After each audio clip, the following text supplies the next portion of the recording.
Olá, meus irmãos, graça e paz seja convosco. A lição de hoje, viver e morrer com Cristo. Esse texto, irmãos, ele é muito debatido, foi muito crido no passado e ainda hoje alguns evangélicos usam esse texto para evidenciar uma recompensa de imediato após a morte. Para servir de alicerce, eles usam não só o texto de Filipenses 1, 23 e 24, como também a primeira carta aos Coríntios, capítulo 5 e o verso 1 a 8, quando Paulo fala assim: desejo deixar a mansão desse corpo e habitar com o Senhor. Ah, então está dizendo que é para deixar a mansão desse corpo, ou deixar este corpo, então ele está falando o seguinte: olha, esse corpo vai ficar e meu espírito vai de imediato habitar com o Senhor. Eu vou recebê-lo assim que eu morrer. Seria isso, de fato, a evidência para o texto que ele quer trazer? Esse texto de Filipenses e Coríntios, Paulo está querendo falar a mesma coisa? Viver e morrer por Cristo. Quando a gente olha o contexto, irmãos, Paulo estava com um grande desejo de ver os filipenses novamente. E ao escrever a sua carta, quando ele fala assim, pois eu desejo partir e estar com Cristo, primeiro ponto que merece consideração, esses dois eventos, eles não são simultâneos. Não deve ser entendido como dois eventos imediatos. Primeiro, eu morro e em seguida estou com Cristo. A gente pode acreditar que uma vez que a pessoa dorme em Cristo, dorme no Senhor, ele parou a sua vida de trabalho, de labuta, de perseguição, de tentação pelo inimigo. Agora em Cristo ele está garantido a sua salvação. E como mesmo Paulo falou no capítulo 15 aos Coríntios, né? Na primeira carta aos Coríntios, no abrir e fechar de olhos. É isso aqui, ó. Piscar o olho. É o tempo da morte que uma pessoa que descansou vai sentir. Para nós, pensarmos o seguinte: poxa, eu perdi a minha mãe há mais de 10 anos. Mas para ela, quando Cristo voltar, vai ser como abrir e fechar de olhos. Vai ser como se ela tivesse morrido naquele momento. Porque o último pensamento dela ficou gravado no que aconteceu na noite que passou. Ou seja, a minha mãe, antes de vir descansar, ela falou com meu irmão, ela foi ao seu quarto, colocou uma música para ficar ouvindo, deixou o som ligado, um hino que ela estava cantando e dormiu. E ali ela descansou. Sempre pediu para ela pedia muito a Deus que ela morresse sem dar trabalho a ninguém. Ela teve de fato algum ataque fulminante, algo que relacionou ao coração e ali ela relaxou, ela descansou. Então, assim, quando ela ressurgir, a primeira lembrança que passará em sua mente é: oxe, onde é que eu estou? Cadê o gravador? Cadê a cama? Por que eu estou aqui? A noção de morte ela não vai ter. Porque os mortos, de acordo com Eclesiastes capítulo 9, não sabem coisa alguma. Ele não tem noção do que aconteceu antes que ele morreu. A morte veio e ele então ali sucumbiu. Quando Paulo fala partir e estar com Cristo, não quer dizer como partir, morrer e recebê-lo em Cristo de imediato. Eu falei para vocês, uma comparação pode ser feita com essa carta aos Coríntios. Abrir e fechar de olhos. De fato é assim. A morte é um abrir e fechar de olhos comparado ou o que vem em seguida para a ressurreição. Porque para o morto nada mais acontecerá. Ele não está no purgatório, ele não vai reencarnar, ele não vai para a glória, não vai para o céu de Abraão, ele não vai para lugar algum. O texto fala muito claro: e o pó volte à terra como era, e o sopro de vida volte a Deus que o concedeu, que é chamado de Espírito. Aquele que você e eu respira, isso é sinônimo de vida. Quando alguém bate a cabeça, quando desmaia, a primeira coisa que a pessoa vai ver é os sinais vitais. O coração está batendo, está respirando, então um problema bem menos agravante. E assim, então, é com a pessoa. Cristo tratou a morte, irmãos, como um sono. Lembra o que ele falou para Lázaro? Nosso amigo Lázaro está dormindo, mas eu vou ressuscitá-lo. Se de fato a pessoa receber essa recompensa imediata após a morte, por qual razão Lázaro não fala: Senhor, eu estou aqui agora usufruindo de tantas coisas maravilhosas? Aí chega lá o anjo e diz assim: Lázaro, volta. Jesus mandou você voltar. E ele voltaria triste, arrasado. Ele não fala nada. A filha de Jairo, quando é ressuscitada, também não fala nada. O filho da viúva de Naim, quando estava ali, já o sepultamento, indo para o sepultamento, e vinha ali um cortejo de pessoas chorando e pranteando a morte daquele jovem, Jesus chega lá, toca no esquife e o ressuscita. Se ele tiver uma vida piedosa, por que não foi de imediato reclamar por estar no céu? E se a vida dele foi de impiedade, se ele morreu sem Cristo, por que não falou: Senhor, agora estou aqui morrendo, sofrendo nesse inferno, obrigado por me trouxesse de volta? Não, isso não acontece. Então, assim, o que Paulo quer dizer, na verdade, é que o partir é realmente o morrer, o descansar, e estar em Cristo é quando ele voltar em glória e majestade. Porque se não fosse assim, Paulo estaria contradizendo o que ele mesmo falou a Timóteo, quando ele fala assim: combati o bom combate, completei a carreira e guardei a fé.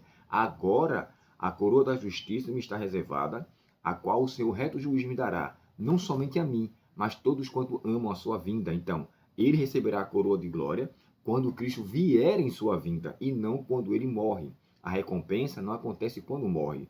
Um outro texto que Paulo fala aos Coríntios, quando ele escreve assim: importa que o que é corruptível se revista da incorruptibilidade, e o que é mortal se revista da imortalidade. Se esse revestimento de incorruptibilidade e imortalidade só vai acontecer quando Cristo voltar, porque o foco do capítulo 15 de Coríntios é a ressurreição, e a ressurreição ocorrerá quando Cristo voltar.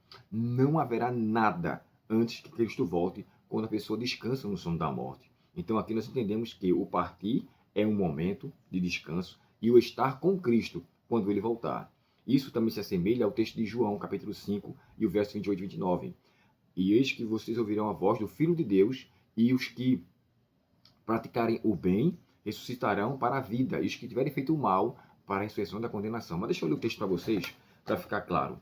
Eu queria muito que esse vídeo ficasse pequeno, mas já estamos aí com mais de 6 minutos, mas vai ser didático para poder trazer uma compreensão mais extensa ao seu conhecimento. Olha só, o Evangelho de João, capítulo 5, e o verso 28 diz assim: não fiquem tão surpresos. Na verdade, vem um tempo em que todos os mortos ouvirão seus túmulos, a voz do Filho de Deus. E verso 29, ressuscitarão aqueles que fizeram bem para a vida eterna, e os que fizerem o mal para a perdição eterna. Então, esse verso 29 está falando de dois eventos aqui que ocorrerá diante da ressurreição. Uns para a vida eterna e outros para a morte eterna. Agora me responda você. Esses dois eventos, ele ocorrerá no mesmo momento? A ressurreição dos justos para a vida eterna e as dos ímpios será instantânea no mesmo momento? Claro que não. Apocalipse 20 fala assim: bem-aventurados os santos que têm parte na primeira ressurreição, sobre eles não terão dano da segunda morte. Aí mais em seguida ele fala: os outros mortos não reviveram até que se passem os 1000 anos. Apocalipse capítulo 20. Então, se os outros mortos não vão reviver, entre uma ressurreição e outra, no capítulo 5, verso 29, passa-se um período de 1000 anos. Assim fazendo, comparando com o texto de Paulo 1, 23, 24, o partir é um momento, o estar com Cristo em sua volta, que nós não sabemos quando ocorrerá, e o tempo que Paulo irá passar. Mas lembre-se, é um abrir e fechar de olhos. Você vai abrir e fechar, automaticamente Cristo voltou. Para aqueles que morreram em Cristo, irmãos, eles descansaram.